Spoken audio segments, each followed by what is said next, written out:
प्रिय श्रोता बंधुओं, माताओं एवं बहनों को मेरा हृदय से सादर प्रणाम। बंधुओं, आज हम आपके सामने शेषावतार श्री लक्ष्मण जी की कथा प्रारंभ कर रहे हैं। बहुत ही सुंदर प्रसंग है, श्रद्धा से श्रवण करें।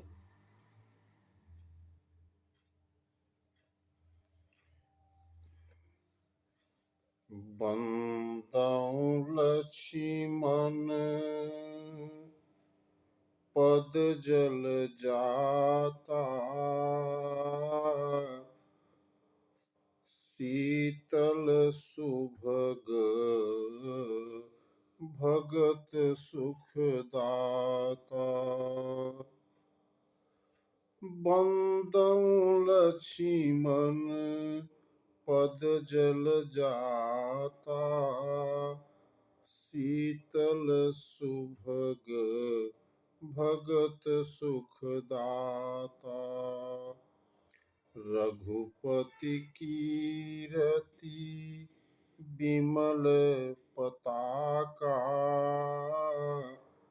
दंड समान भयउ जस जाका। बंधुओं, श्री राम के चतुर्व्यूह स्वरूप में से ही एक रूप लक्ष्मण जी हैं। वाल्मीकि जी ने उन्हें सहस शीशु अहिसु महिधर कहकर भगवान शेष का अवतार बताया है। श्री राम की सेवा करना ही उनके जीवन का एकमात्र व्रत है। जब वे बहुत छोटे थे, पलने में रहते थे, तभी से वे श्री राम जी के अनुयायी थे। जैसा कि मानस की चौपाई में लिखा है,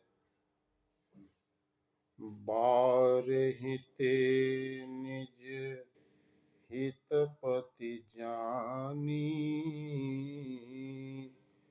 बारहिते निज हितपति जानी, लक्ष्मण राम चरण रति मानी। बंधुओं, जब विश्वामित्र जी की यज्ञ रक्षा करने लक्ष्मण जी राम जी के साथ गए, तब बड़े भाई की संपूर्ण सेवा स्वयं ही करते थे। रात्रि में जब दोनों भाई मुनि विश्वामित्र के चरण दबाकर उनकी आज्ञा से विश्राम करने आते, तब लक्ष्मण जी बड़े भाई के चरण दबाने लगते और बार बार बहुत कहने पर तब कहीं सोने के लिए जाते थे। प्रातःकाल वे श्री राम से पहले ही जाग जाते थे। बंधुओं, लक्ष्मण जी बड़े ही स्नेहमय तथा कोमल स्वभाव के थे। उनके इस स्वभाव का अनेकों बार लोगों को पता लगा, किंतु कोई श्री राम का किसी भी प्रकार अपमान या अनिष्ट करता जान पड़े, यह लक्ष्मण जी को सहन नहीं होता था। फिर ये अत्यंत उग्र हो जाते थे और तब किसी को कुछ भी नहीं गिनते थे। जब जनकपुर में राजाओं के द्वारा धनुष न उठने पर जनक जी ने कहा कि मैंने समझ लिया कि अब पृथ्वी में कोई वीर नहीं रहा। तब लक्ष्मण जी को लगा कि इससे तो श्री राम के बल का तिरस्कार होता है। वे यह सोचते ही उग्र हो उठे। उन्होंने जनक को चुनौती देकर अपना शौर्य प्रकट किया। इसी प्रकार जब परशुराम जी बिगड़ते डांटते आए, तब भी लक्ष्मण जी से उनका दर्प सहा नहीं गया। वे श्री राम को अपना स्वामी मानते थे। सेवक के रहते स्वामी का तिरस्कार हो, ऐसे सेवक को धिक्कार है। परशुराम जी को उन्होंने उत्तर ही नहीं दिया। उनकी युद्ध की चुनौती तक का उपहास कर दिया। ऐसे परम भक्त लक्ष्मण ने जब सुना कि पिता ने माता कैकेयी के कहने से राम को वनवास देना निश्चित किया है, तब कैकेयी और राजा पर इन्हें बहुत क्रोध आया। लेकिन श्री राम जी की इच्छा के विरुद्ध कुछ भी करना इन्हें अभीष्ट नहीं था। यदि राम जी वन को जाते हैं तो लक्ष्मण कहाँ अयोध्या में रहने वाले हैं। यह बात सभी जानते थे। जब प्रभु ने राजधर्म, पिता माता की सेवा का कर्तव्य समझाकर इन्हें अयोध्या में रहने को कहा, तब इनका मुख सूख गया। व्याकुल होकर बड़े भाई के चरण पकड़ लिए।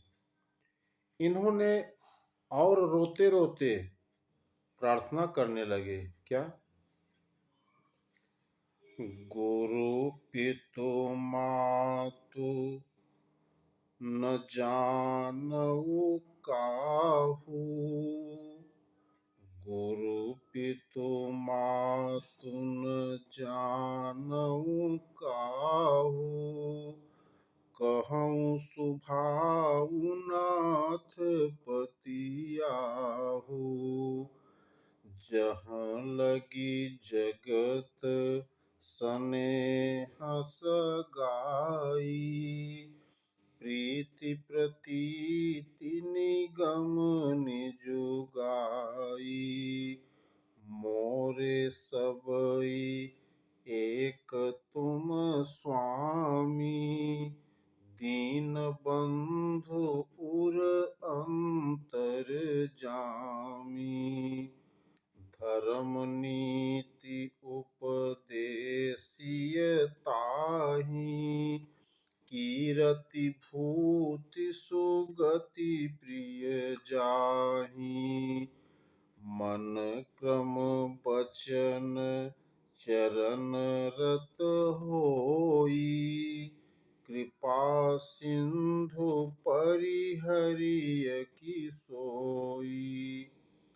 बंधुओं, ये प्रार्थना जब लक्ष्मण जी ने किया, अयोध्या का राज सदन, माता पिता का प्यार और राज्य के सुख भोग छोड़कर घोर वन में भटकना स्वीकार कर लिया लक्ष्मण जी ने। श्री राम ने उन्हें साथ चलने की आज्ञा दी तो उन्हें यह वरदान प्रतीत हो रहा था। बलकल वस्त्र माने मुनियों का वेश धारण करके अयोध्या से इन्होंने श्री राम का अनुगमन किया। माता सुमित्रा ने अपने इस पुत्र को आदेश दिया था। क्या आदेश दिया था? राग रोसु ईरिषा मधु मोह, जनि सपने हूँ इनके बस होहूँ। सकल प्रकार विकार बिहाई, मन क्रम वचन करहूँ सेवकाई। जिसने अपना चित्त श्री राम के चरणों में लगा दिया है, उसमें राग, द्वेष, रोष, ईर्ष्या, मद, मोह आदि विकार आ ही कैसे सकते हैं। लक्ष्मण जी ने तो वन में सेवा व्रत लेकर भूख, प्यास, निद्रा, थकावट आदि सब पर विजय प्राप्त कर ली। नींद, नारी, भोजन सब त्यागा। वे सदा सावधान रहते थे। मार्ग में चलते समय भी सिय राम पद अंक बराए, सिय राम पद अंक बराए। लखन चलहि मगुदाहिन लाए। कहीं प्रभु के चरण चिन्हों पर अपने पैर न पड़ जाएं, इसके लिए वे हमेशा सावधान रहते थे। जल, फल, कंद, पुष्प, समिधा, हवन की सामग्री आदि लाना, अनुकूल स्थान पर कुटिया बनाना, रात्रि में जागते हुए पहरा देना प्रभृति सब छोटी बड़ी सेवाएं लक्ष्मण जी बड़े उत्साह से वन में करते रहे। प्रभु राम की, सीता जी की बड़ी सेवा करते थे। जैसे अज्ञानी पुरुष बड़े यत्न से अपने शरीर की सेवा में लगा रहता है, वैसे ही लक्ष्मण जी यत्न पूर्वक श्री राम की सेवा में लगे रहते थे। मित्रों, श्रृंगपेरपुर में जब श्री राम को पृथ्वी पर सोते देख कर निषाद राज दुखी हो गए, तब लक्ष्मण जी ने उन्हें तत्व ज्ञान और राम जी के स्वरूप का उपदेश दिया।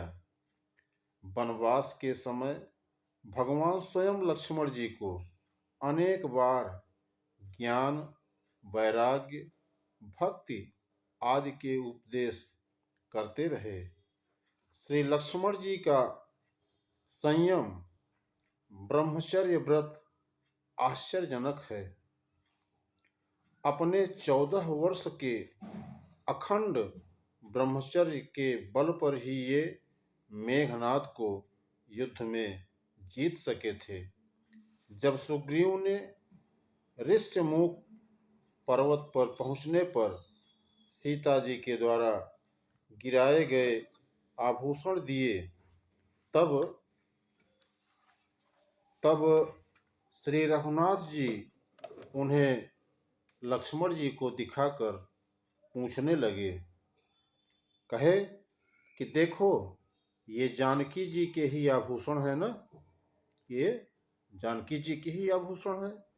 उस समय लक्ष्मण जी ने क्या उत्तर दिया, नाहं जानामि केयूरे, नाहं जानामि कुंडले, नूपुरे त्वभिजानामि,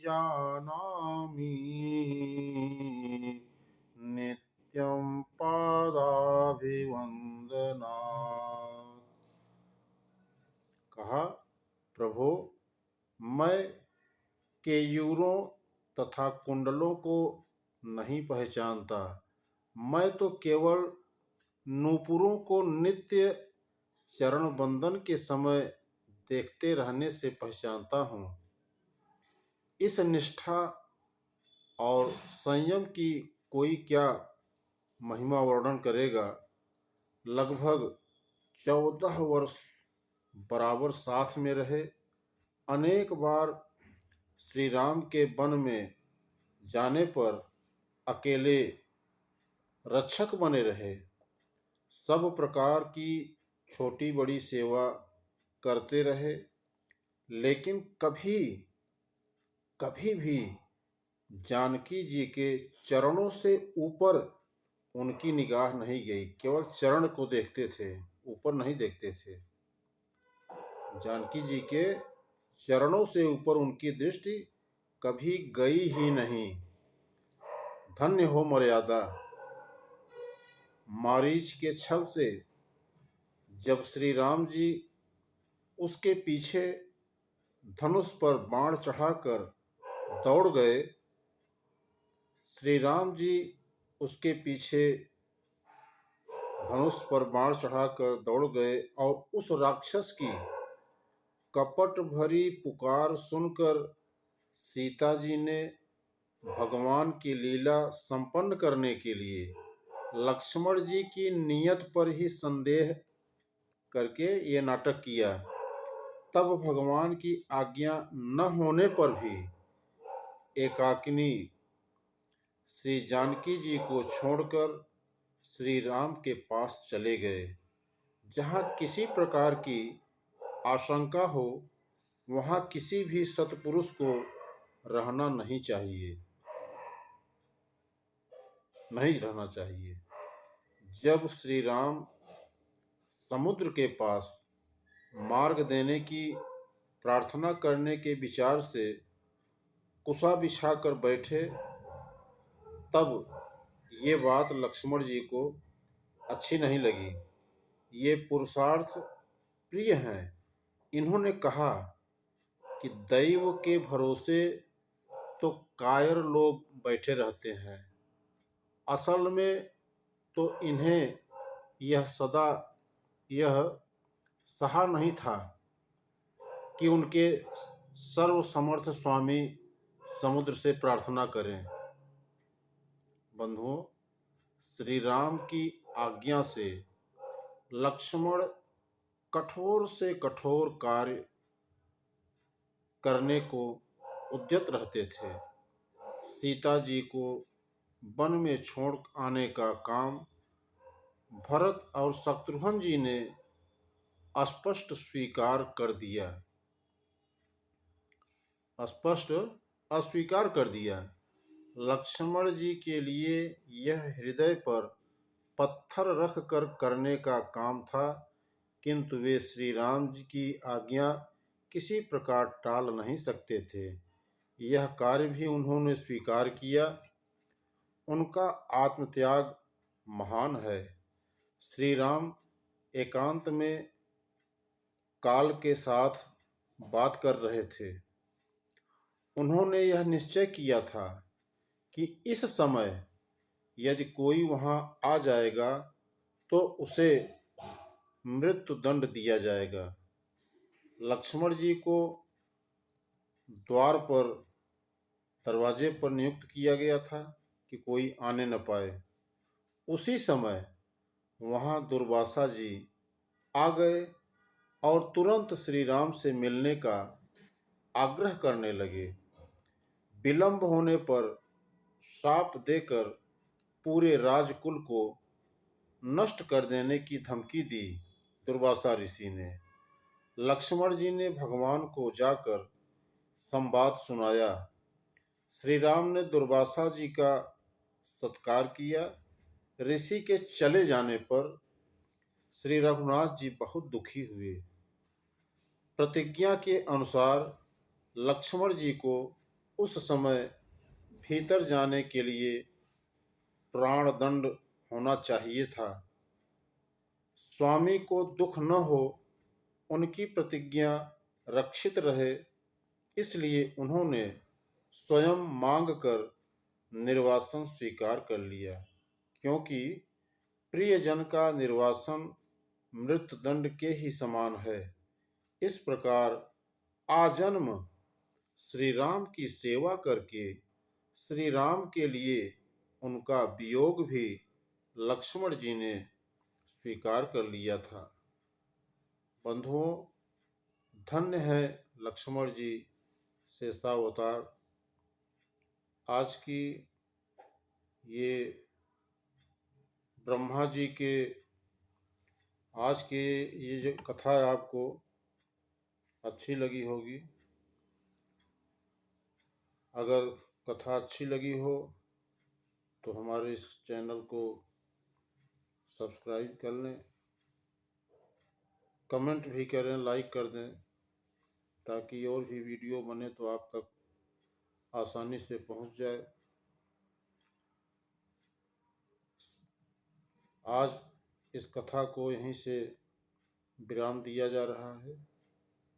शेष अगले वीडियो में दिखाया जाएगा।